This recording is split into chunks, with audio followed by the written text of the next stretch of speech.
we've built a community in the time of launching this podcast that reflects to become. I think that's a really cool thing. Yeah, and I want to build on that as well. Like, I think community part is one of the best one, because sometimes like I reach out to PMMs, or they even reach out to me and they're like, love the pod, love this episode, love this. It really helped me going through layoffs. It really helped me learn how to position myself.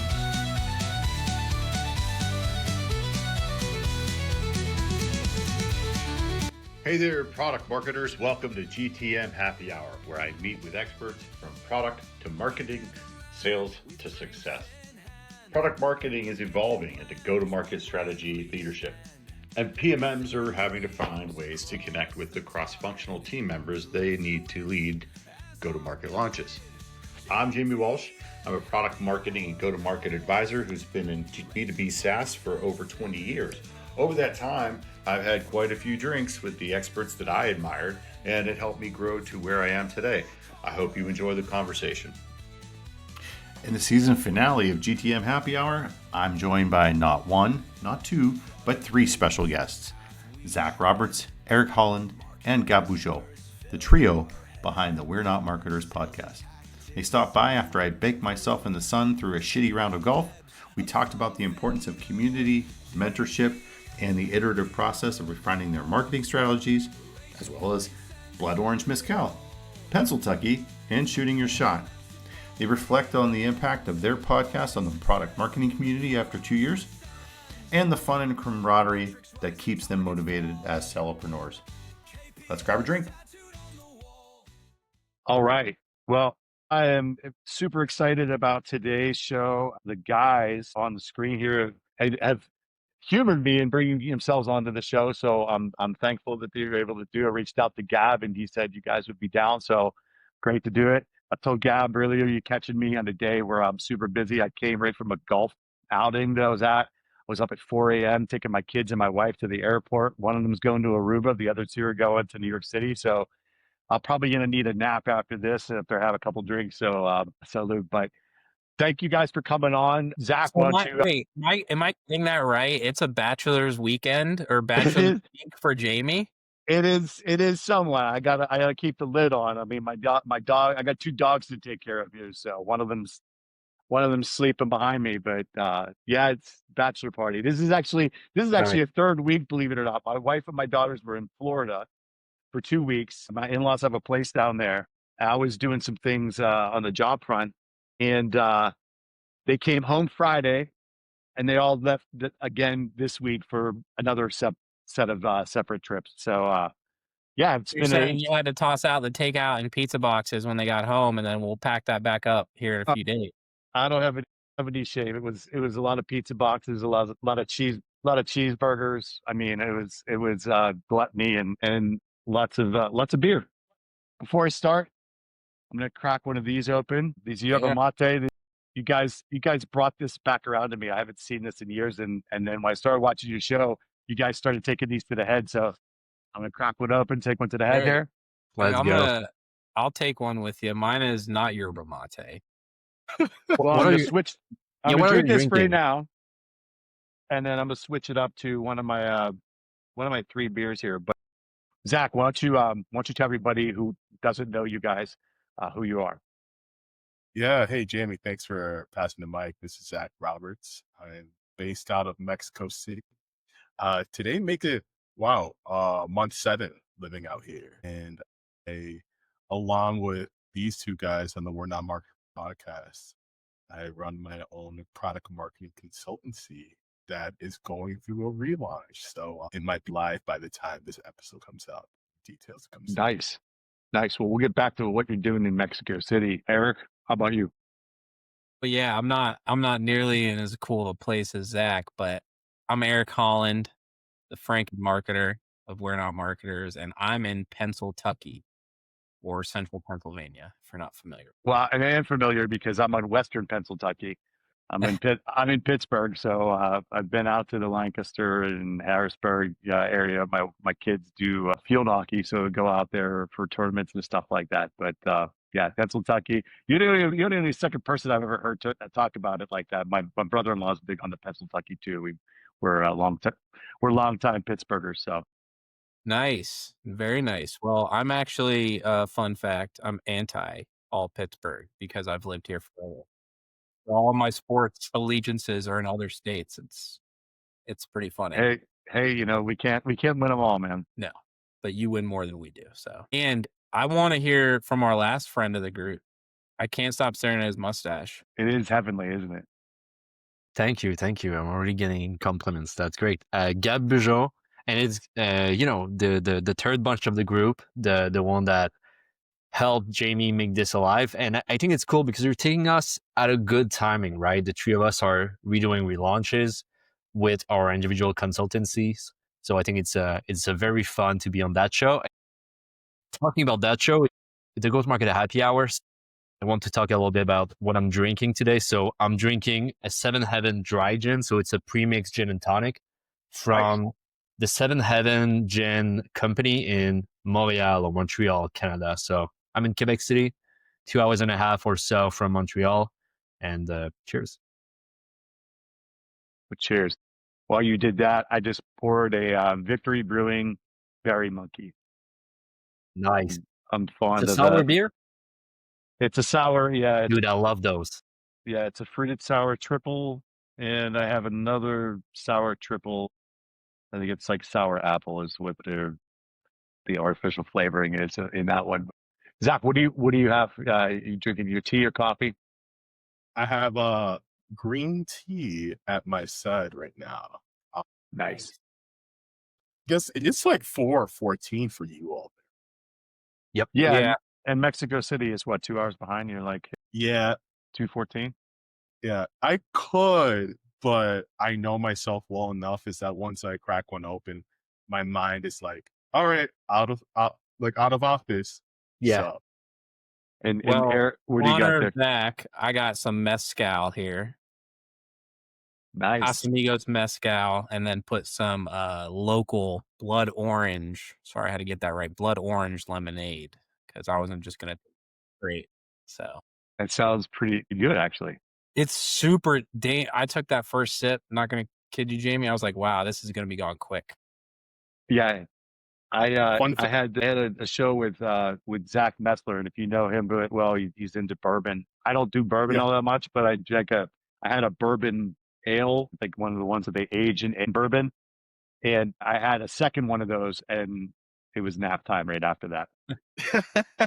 Yeah, fun fact: the only time I met Zach Messler in person was for lunch, and he brought very good whiskey for me to try.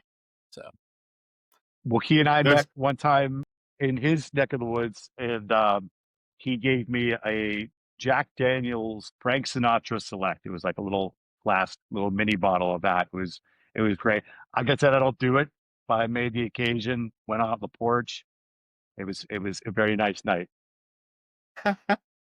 love it. So, guys, tell me.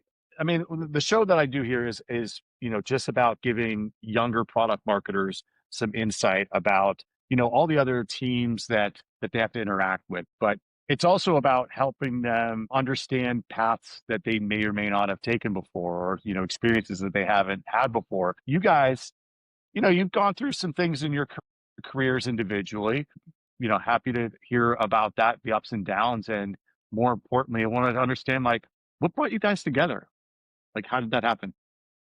Gab, I Fate. blame Gab. It's fate. No, the first idea was, well, basically Eric started commenting on my post on LinkedIn with like boost and stuff like that. And, I always love a good comment. And then we just had like an initial chat, very much like we're having right now. And we kind of vibe instantly, I feel like male friendship are a lot easier. You play about stuff. It's cool. You're into that as well. And it just kind of build up very quickly in that case. And then I had a follow-up chat with Zach, and actually Zach played hard to get a little bit. He kind of pushed back, and then he was like, "Oh, dude, like, yeah, we'll get the time." And then we had a chat with Zach, and I was like, "Dude, similar vibes, same age, same pretty passion for product marketing and trying to just make an impact inside our organization." And then I was like, I feel like you two guys need to chat. And I kind of made the joke, we should start a podcast because everyone is starting podcasts. But it became reality pretty quick. And Zach already had experience running his own podcast. Kind of everything kind of flew in together.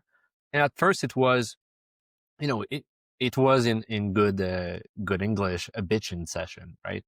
We were like, Eric got promoted, or I don't know if it's you can call it a promotion, but he went from PMM or senior PMM to head of marketing. And he was like, dude, what I'm doing right now is not product marketing at all. Like I feel like I have to relearn everything. And he said, I feel like PMMs are not marketers. And I thought about it, especially from a marketing background. I was like, I feel like I have to learn lots of stuff. And I feel like my experience and my expertise doesn't necessarily translate to the challenges and the context of being a PMM. And the rest is history. We started at that, but it's basically a big and fun research project when we're trying to define what's the position of product marketing in the world and how can we influence that positively for, a lot of product marketers that are struggling with what we used to struggle with and are still struggling with at some point too. Yeah. And Zach, at the time that you guys first came together and started, grinding this podcast together, like where were you at in your life? Like what were you in the middle of doing? Yeah, that's a good question. About that time, I got laid off from a senior PMM role, Jamie, that I was in for about 3 months. So yeah, it was a shock. I remember it was Thursday, July 13th, 2023. And I think we all have a similar story where you see that surprise meeting pop up in your calendar. It's like they're not giving me a promotion. Like this is not the purpose of it. And the first sentence, the CEO was like, "I fucked up." I was like, "What do you mean you fucked up? It's my career, man. What do you mean you fucked up?" And I remember like and so when us three collabed together, it was a similar mindset. Both Eric and Gab shared. It's that like we are product marketers. The paradox being is that a lot of people internally don't know what product marketing does, while product marketing is trying to position and tell a story to help buyers, the ideal buyer, know what the product does. And then we get kicked out into the open and the wild, and that further fueled conversations we're having of like, yeah, like product marketers, like we're just being devalued, just being kicked around, and then we are being told to like make that pretty, and then when we're done with it, they're like, okay, like off you go, and the cycle continues. Yeah, I hear you. I mean, for a long time, it was just like nobody understands what it is I actually do. Not even my wife and my daughters for that matter. But yeah, having to continuously like I don't know validate the work that you're doing, right? Everybody recognizes who to go to when they need something to close a deal, right? But at the same time, it's not like, okay, well, what do they actually do when I don't need them to get me that one pager for this one deal that's probably not even going to close? But maybe Eric, talk a little bit about like, what was it like when you guys started the format? Like, what were you thinking? Like, were you guys just like, come on and just shoot the shit? Or was it like, let's really debate this a little bit? Like, tell me, like, which direction were you guys going up in initially? Well, I remember this because I was like adamant. Anything we do has to be fun, right? It has to be like content that I'd want to consume. Is kind of like my role or my thought process when I think about making something. And so I do remember that creative process. Like I had some strong opinions like guys, this cannot be lame. And I know we're gonna figure out how to become good interviewers as it goes. But how can we like, make this fun? So I remember we had Pierre on there. And we came up with the torture chamber idea and we gave him a bunch of like really terrible jargon words. And he had to pick, A or B for like a set of, I don't know, 10 or 12 options. And, that is manifested in a lot of different ways in our content, both on the show and then kind of more of our online presence. And I think that was, for me, I didn't care what direction specifically, other than it has to go in the direction of like, this is fun, this is consumable, and I don't feel like I don't want to feel like it's work. and I can definitely say that we've hit that mark for sure. I want to jump in here, but I feel Yeah. like the podcast quickly became our group chat. Well, maybe not exactly the same, but very unhinged, very like just a couple of boys talking, and like we very much. I can talk for myself, but I'm sure Zach agrees. But we very much kind of follow Eric Pat a little bit in terms of it's so Or bad tiring. influence is what you're saying? No, I'm like it's so tiring of always being corporate a bit, always like trying to be politically correct at some point. And I remember that on my last really corporate job, when I left, people told me you really made a difference in culture just by being yourself. And those kind of ingredients really impacted the podcast as well, right? You see Eric online, he's unhinged, and people dig it. And it's always that ingredient that we're able to use with the social channel as well. If you're taking like when non-marketers is commenting on something, it's very much like back to our very bold opinion, and you don't know which three of us actually commented it. So it's creating a little spice of who's crazy enough to have written this down. It's usually Eric or Zach. Sometimes I comment stuff, but I usually, it's always kind of part of the game. But I feel like this is what really helped our growth. It's being unhinged. It's coming up with not being politically correct. And it's making fun of product marketing, but making fun of ourselves as well. So I think that's kind of like the key ingredient that help us differentiate in some point. Now the elder statesmen. I mean, Zach and Gab. Neither of you are married, right? But I believe Nope. if I'm No. correct, Eric is married with child, right?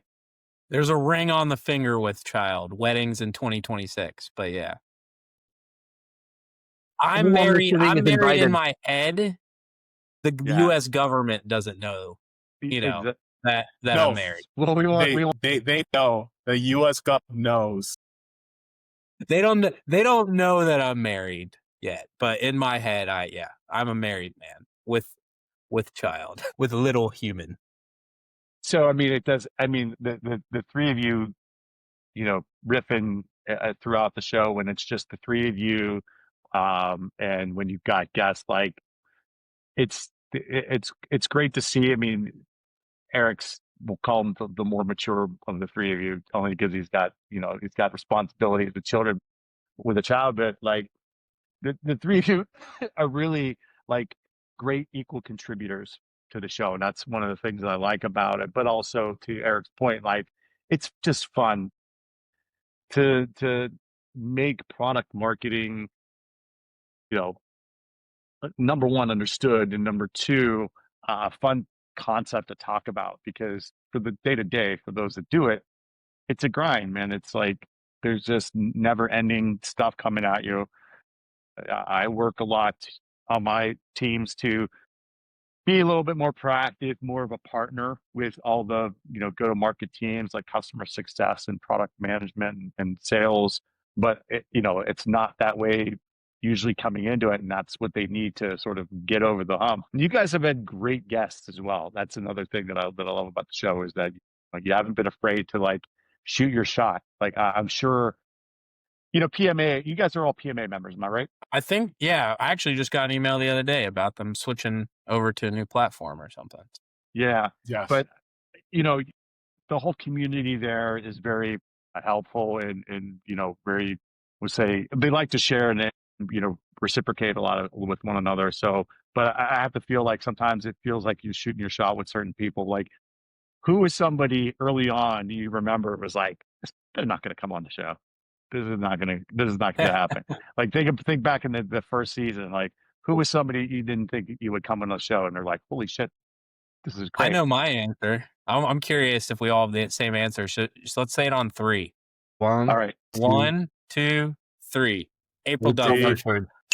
Okay, I was gonna say two people. Dave Gerhardt, that's a good one. Yeah, Dave, April. Yeah, That's a good one. I thought April for sure when Zach told me that we're getting we have to email her executive assistant. I was like, yeah, that one ain't happening. Yeah, same. I was like, this is the big league, right? When there's a barrier between the person and an actual employee, I was like, dude, it's not happening at all. But what Well, was key about that was that we asked Emma to make an intro. Stratton. Yeah, we asked Emma That's Stratton true. because Networking. they're like best friends. They're like, yeah, we text each other all the time. I was like, and to your point, Jamie, you were like, yeah, shoot your shot. I was like, hey, open to make an intro, and she said yes. And all of us, like collectively, were like, holy shit. And Yeah. Eric even did like a torture chamber, but it was based on stuff to do in the cabin. Because if I remember properly, her family used to have a cabin, like stuff you can do outside close to Toronto, I guess. And like we asked you, do you prefer this or that? And I don't know if it was the best podcast she ever been on, but at least she seemed to have fun. So that's Yeah, a win. like we like to think this is the best podcast she was on, but because she was having a great time. We were just Well, and she had her own podcast for a while too, yes, and book writer. But it's Anthony Pierre when a couple of months ago when he did his post and he did the pricing post, right? And he put, it's what theirs were, and they used April Duffer. I was like, holy shit, she gets what? And then, Yeah. and then- Oh yes, man. When Yeah, I first, I actually, fun fact, I inbound request or whatever. Yeah, inbound requested Punchy before I knew really like anything about anything. And when I got quoted what Emma asked people, I was like, what? That is real money. And so yeah, yes. it's a good comparison when you see it in, the different that's value proposition, like the definition of it, right? There's people who pay two different fees for relatively similar service, which is something that I've definitely picked up since actually speaking to April. I mean, she's been in the big leagues, I mean, with huge companies like IBM and the like, at that level. I mean, that's another stratosphere, right? And they're huge organizations, huge, revenue. But You know, Jamie, someone I just can't seem to swindle. Her name is Dara Tressetter, and she's over at Autodesk. She runs their marketing, and I've been chasing her down like a puppy. well, So if anyone's listening and can give us a plug, please do. yeah, Zach, Eric, Zach and Gab, who are you? Who's your next big shot? Like, who else would you want to get on the podcast? Well, I feel like it's, from our perspective, it's a big shot, but I don't want to kind of spoil. I don't want to spoil who's this next guest going to be, but I can just give you a hint. This person got April Dunford at least twice on his podcast, and he has a French accent. That's all I say. Okay, I think I know who you might be talking about, but we'll save that. We'll save that for season 5, right? So coming up on 2 years in roughly November timeframe. You just wrapped up season 4, roughly 60 episodes, I think you guys said. Yep, right on the dot, 60. So like what's been the most surprising thing? Well, actually, I mean, before you answer that, you set off with a mission, which was, to help product marketing get better understood.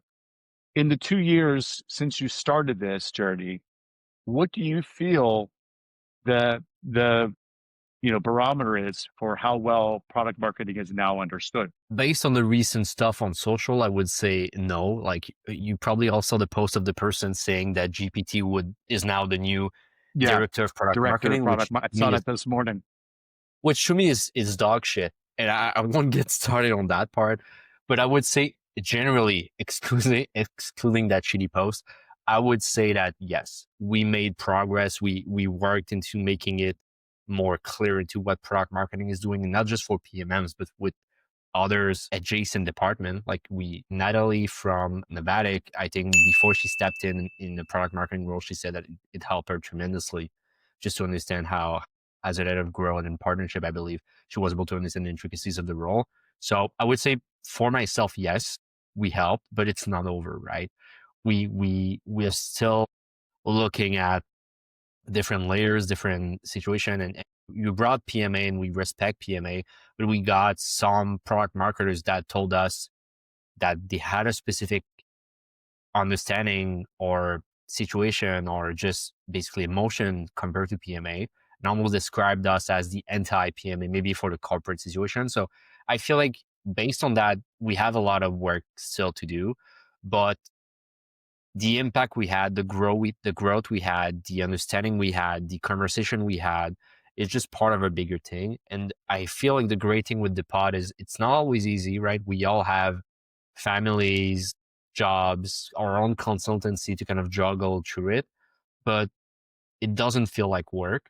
And the two of us, as I said in the beginning, are all have like very similar vibes. So we're honest with each other, we're transparent, and I feel like this is a very good strength when you have to work with people on a weekly basis.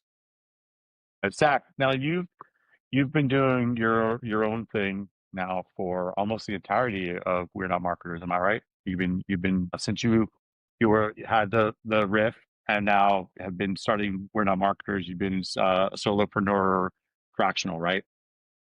That's correct. And so maybe two things. How have you felt that your offering, your services have been received? Have you felt like it's getting easier to pitch, both because of your own efforts and refinement, but also just the general nature of how product marketing is being viewed in certain organizations? Yeah, that's a great question. So there's two parts to that is that one, it is easier because once you close your first client, the next one gets easier. And because you start learning like new things, like the first time I closed my client, they're like, yeah, send over the SOW. Hung up the phone. I was just like, what the hell is an SOW? Um, so it's like a lot of like building the plane as you fly, but as you get more reps in, you start seeing new opportunities. And then the second part to it is that Matt, all of us can share on the call it that when we all start off, you're going to start off with a general scope. You're going to start off like a fractional route. You're going to do everything. You're going to take everything on your plate. And after maybe 6 months, a year, or in my case, 2 years, you start finding like areas that you play well, like really well in, and you might want to niche down, create a system to protect your time. And then you realize, oh my gosh, this system I built is a lot of factors outside of my control. It's not scalable. And then you start to you're always reinventing what you are creating, what your offer is. And that's the harder part. I'll be frank, Jay, I'm be curious what Eric and Gab here say too, is that because it's like you're start a new business again. You're building, you are getting more specific on like your audience persona, now having to learn how to talk about this problem and whether or not like what your core audience resonate with it too. So those are for me right now as I relaunching my new business right Eh, You know, and I'm going to get to Zach and I'm sorry, and Eric and Gab's response to how they feel. One thing I'll just mention is like, as a product marketer who's done fractional work, right? It's funny because you have to dog food your own process, right? Like you've got a certain niche you might play in. Like Taz focuses on landing pages, right? But she does the whole full gamut. She just uses that as her wedge to get in, and then she expands from the relationship from there. But nonetheless, you still have to kind of like keep niching down, refine your offer, maybe land a deal, go through the motions of like executing that, and then, okay, what would I do the next time around to make sure that I'm doing the work that I'm most valuable for versus just taking a buck, right? But that's the way I feel about it, and it's like a continuous learning process. And I mean, I enjoy the learning process. I mean, I'm always doing. I mean, the whole reason I've found you guys is to learn from other people that have different experiences than that I have. But sorry, Eric, Gab, maybe reflect on what Zach was just mentioning. Maybe Yeah, I think I was gonna say in my perspective, yeah, like I'm walking into my first solo agency and really like my other fractional roles that led up to this, the one with Clue, it was 40 hours a week type of deal. So even though there were benefits involved, it felt more full time than not full time. With ClickUp, it's, very, there's like a lot of different projects that I touch and things that I work on. And ultimately, it's just sending them an invoice at the end of the month type of deal. Now that I'm moving into like, hey, we're going to create a business out of this. There's this whole other element. Zach, systems is a big one. I built out more systems for this than I have built out my entire life for personal stuff. It's fascinating the pressure that puts on you because you realize what could happen if you don't. I also think like just the level of admin and things. Like I decided to register as an S corp, which means I should be paying myself a salary, and then there's all these other tax things that I got to worry about at the end of the year. And so when you're thinking about that whole thing, there's a drastic difference between saying, "Hey, I'm going to create a business as a fractional," right? Versus I'm going to create a business as someone with a niche, a wedge. So just be mindful of it. I think there's definitely pluses to both, but you'll find that there's stresses to both of those as well. For my situation, I would say a big learning has been to not being, well, it's something that really helped me as a marketer and a product marketer in my career, and it's staying curious and not being afraid of trying things out. I did some content for clients. I did some copywriting. I did some go-to-market sprints. Now I'm about to launch my messaging testing offer, or revamping it, I should say. And it's always, I think the biggest misconception of being a solopreneur is, first of all, your time is your most precious resource. It goes out so quickly that you need to be working on the right thing. And if you're not, you're essentially behind. So that's always bugging me, and I'm almost getting too intense on it. But the other thing is the fact that you are essentially trying stuff out, and iteration is the name of the game. You're iterating your business model, you're iterating your offer, you're iterating your processes, you're iterating your sales process, you're iterating the way you're talking about yourself, your brand, all of that. It's always a constant game of changing it up. And the most important part is, what element am I changing that I should stick with, and what element needs to go? And it's always a game of elimination and recreation of what those parts are. And it's fine. Like, it's not a bad thing, but it's an adaptation for sure. Because when you're in a PMM role, the business doesn't really change. It does, but not as intense as when you're running your own thing, because you are your only feedback loop. Don't get me wrong, me and the guys are always talking about stuff, right? We're revamping, we're getting feedback on our different offer, new website, new stuff. But at the end, you are the conductor. You are the orchestrator of that.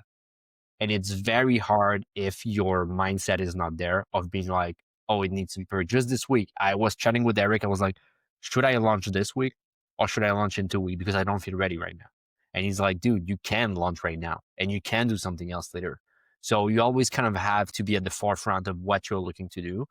But iteration is the name of the game, and your mindset is everything. Like, this is my biggest learning from Zach.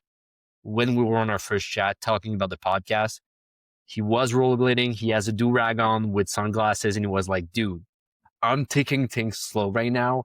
I'm driving, I'm rollerblading down San Francisco, and today is a conversation we're still having, but I'm always trying to go back to that mindset, especially when you get into those valley of death or despair situation and like, was this the right decision? Am I doing the right thing? Like, mindset is everything. And I just applaud Zach to be almost at that 2-year span, because it's just inspiring, dude. And it's just giving me like the willingness to be like, yeah. Not if Zach can do it, I can, but like, Zach has his shit together, and I need to put mine in the same direction as well. No, like, Gab, thank you for that. And it's like, and Jamie, like what Gab and Eric are highlighting is kind of, I think, like one thing about working solo is like the community, the village that you have in your corner. Work gets very isolating. You are pressure testing things. You are looking out for gaps, and everything falls on you. You can't point at your boss because you are. And I think that's really helpful, is like having people that you can bounce ideas off. And then I can talk into consulting with Gab and Eric. Like, I have business coaches for the last 3 months to like pull, like, what am when working solo, it's close to the solution that we tend to stray away from the problem that our buyers see. So, yeah, like having that community is key. Yeah, I think for myself, I'm doing this solo right now. I'm considering maybe finding the right partner, right? Because I like what you guys have. And at the end of the day, I'm going to be doing things in my solopreneur career, whether it's in-house or whether it's fractional. But I feel like, and it sounds like from what you're talking about, it's great to have this camaraderie of people that you can bounce ideas off of, you can vent to, you can bitch and have a drink with, right? And, I've had that in other places, but not as this solopreneur, like as a product marketer. One thing that Gab, and I think you guys were mentioning, was about the iteration process. One of my mentors was also very instrumental in reminding me, say, hey, listen, it's great to iterate, but sometimes you just kind of have to let it mellow for a little while because statistical significance is a thing. Like if you're continuously tweaking things, like you're not letting certain elements play out and see if there's a statistical significance to the samples of the feedback that you're getting, right? And the reactions that you're getting. If you react every week, it's going to turn into shit. But if you look back every, 6 weeks, 10 weeks, 12 weeks, whatever it might be, you're going to likely see a lot more data about what it is you're doing to sort of really have a true sense of this is working or it's not. You might have a bad call. You might have a bad week, right? But 3 months, that's typically the time frame that I work in, seems to be a good sweet spot to say, okay, this is time to like reflect on what we did well, what we didn't do well, and let's apply that to the next sprint, right? And I think there's some guys that I follow that, I mean, Brendan Hufford, I think is all built on growth sprints. I don't know if it's a 90-day program for him, but there are a lot of folks that like work in that 90-day cycle. Now, with AI, I feel like the foot is on the gas a little bit, and people are trying to push that bar down a little bit and get to iteration a lot faster.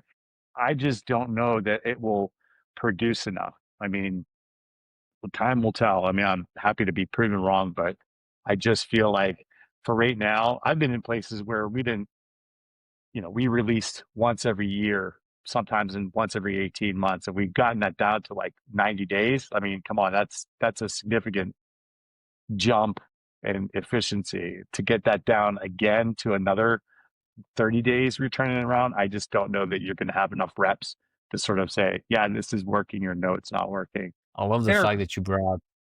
Sorry, what's that? just wanted to kind of jump in real quickly, but I love the fact that you brought statistical significance because as part of my messaging testing program, I'm talking about practical significance. And what I mean by that is you don't need to have the stat on your way. If what you're looking for is improvement and it's to link things to revenue, you need for things to be practical and having a scientific approach. But if you don't have the traffic or you don't have enough eyeballs, reaching the statistical significance will be a pitfall that you will just waste time in it. And an example that what I'm doing is I'm pitching that message testing offer, but I'm tracking the number of PMMs I'm reaching out, the number of replies I'm receiving, the number of meeting I'm booking. And just in July, I'll just give you some numbers, but my positive reply rate from my outbound to PMMs is 21.23%, and my meeting book rate is 3.91%. But those are only two pieces of the equation, right? If people are replying, if I'm booking meeting, am I selling the solution? So I think you should approach that with let it dwell, let you live with it. I think 3 months is a good benchmark, but make sure you hit your activity metric. Make sure you understand what's happening. Are you booking meetings? Are you having chat? Are you generating inbound leads if you don't do outbound? And that situation will tell you, is there some gap in my sales cycle because you're a solopreneur fractional, you need to sell at some point in one format or the other?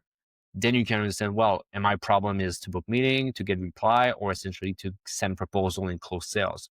When you have that understanding, then you can be more surgical into how do you approach gaps and improvements, and you need to change thing and do a whole 180, or is it more specific improvements you need to focus on? Just wanted to bring some Yeah, practicals.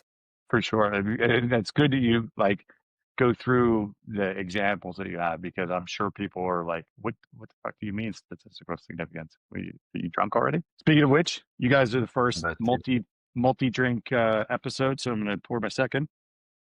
let's go. Eric, you got to work with some OGs, right? Not that you guys haven't done that, but Jason Oakley, right? You worked in partnership with him. You're now working with Kyle Coleman, right? So we talked, we're just name dropping. I'm just, I'm drunk and name dropping. So Maple Dunford, and Emma Stratton. I mean, it's just, let's go. Like but really what's that been like to sort of learn through mentors like that? I've had a number of mentors myself over, my career, but, love to hear what your experience has been. Yeah, I think I personally like really enjoyed the last 2 years of my growth because I've had some mentors. Jason has been kind of a silent, like we've been back channeling each other for a while. But then of course it's been getting a lot more intimate as we've had a partnership. And yeah, it's similar like we've already covered. You can bounce ideas, you can get your stuff torn to shit without it being the founder who's definitely got some like emotional baggage attached. And I think like it's cool because I was actually working with Jonathan Yoggle. So if you guys check out Jonathan Yoggle, brilliant product marketer. And now I'm over underneath Kyle Coleman at ClickUp. So I'm really excited to kind of learn from him. But what I've picked up very quickly is he's come in and in quite literally a week's time came up with their new narrative and pitched it. It's tracking very well. And so I'm really excited to learn, more hands-on from him and a lot of his brilliance. But I can say, confidently that the last 2 years, particularly being kind of a self-taught PMM and, don't have the normal career path and education path that some people would take, it just compounds my growth exponentially. And then, you know, working with these guys literally on a daily basis, whether it's just passive conversations or like, hey, here's something we need to work on, or here's something that I'm working on personally. It's been the biggest lift to my career is just ingratiating myself with an actual network of studs and studettes. Yeah. I was going to say, Gab, you were talking about Zach earlier, and Zach, maybe I'll get your reaction. Like, you guys have gone through this journey for the last 2 years. You've all grown in your own different ways, but you've all grown, right? So, like, what are some things that you're like, look at us, look at how we've grown, right? The three of you together. But like, what are some things that you now notice? You're like, where'd this come from? Like, how did we get here? Yeah, People and pay us money. I Well, guess yeah, you've a had good one. sponsorships, right? You've had a couple of sponsors, Yeah.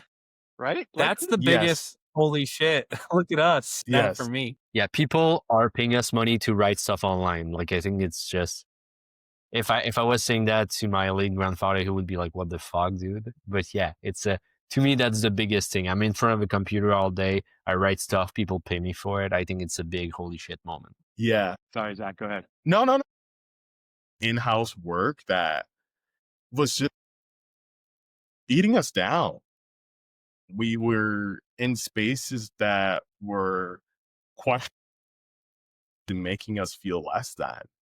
To fast forward to today, where like Eric, hey, he's working with Kyle Coleman, and you got Gab over here, like where he's like built. But it's just crazy that individuals we look like, it's like these are individuals that we can call as close friends. Like just this past week, one moment that stunned me was that Devin Reed just like hit like Devin Reed and I we talk like once every few weeks on the phone. And I'll be like, if 2 years ago I would never imagine that. But here's this like just bouncing ideas from marketing, just talking and then just talking about shows, life. And then I put down the phone and I'm like, wow, like I think the moment for me where, to your point, Jamie, where it feels like we've built a community in a time of launching this podcast that reflects to become. I think that's a really cool thing. Yeah, and I want to build on that as well. Like I think community part is one of the best one, because sometimes like I reach out to PMMs or they even reach out to me and they're like, love the pod, love this episode, love this. It really helped me going through layoffs. It really helped me learn how to position myself. It really helped me do XYZ. For us, it's just fun, right? I don't remember the exact term, but there's a term when you do things without expecting any outputs. That's the idea behind the pod, right? We just do it for fun. Everything else is gravy. Everything else is extra. And when someone reach out and like, hey, this pod really helped me navigate this. Like I reached out to a guy at some point and I was like, hey, this, what you posted is interesting. And he was like, holy shit, Gab from One Markers reached out. I was like, dude, what the hell are you talking about? I'm the most boring, normal human out there. But there's always like that layer, you know. I think community is definitely a big aspect of it. And we don't necessarily look at like what it looked like, but when it happened to us, it's always a good, warm feeling inside, as I'm sure Eric would describe it. Yeah, I mean, Yes, warm. the like the imposter syndrome has to be real, and I want to take this moment to like thank you guys for inspiring me to do this. Right here, this is episode 10, my first season. You know, it's not always Let's great. go, Jamie. It's not Let's go, dude. Let's always go. great, but it's always fun for me, and I hope that gets reflected out to, you know, the people that are watching. And I'm hoping to be able to let you know, raise the bar a little bit in season 2. Staying authentic, like Gab, it's a big, you know, big part of what I love about you guys. Zach's laughing, you know, throughout the podcast. Eric being ridiculous, and you know, Gab like filling it all in and you know, pulling it all together. You know, that's real. I'm trying to navigate it. Yeah, and keeping things on track, I think is your biggest role. It's the unsung hero. Of Yeah, I'm trying. keeping I'm it together. trying, dude. I can't with those two. But keep doing what you guys are doing. I love it. I'm looking forward to, you know, any upcoming seasons. I'm looking forward to what you guys are doing in your solo careers. And I just really want to thank you guys for being on the show. It's at the end of season 1, and I'm glad everybody enjoyed the 9 episodes preceding, and hope to be able to do this again in the fall. Thank you for inviting us, dude. It's an honor to be here, and we're super excited to see your show grow. And yeah, I mean, it's as long as it's fun, we'll keep doing it. I think that's a good model to have. I think Gab was secretly hoping to see Jamie in his full send, right? And I got the drink too, but like I'm keeping it under control. I'm taking shots after this. I'll be Bachelor wasted party meeting starts tomorrow. once we hit end. The bachelor party is going to start after I take my nap. I think I got a 2-hour nap in me right after this for sure. DoorDash and Netflix. Let's go. For sure. That's the way.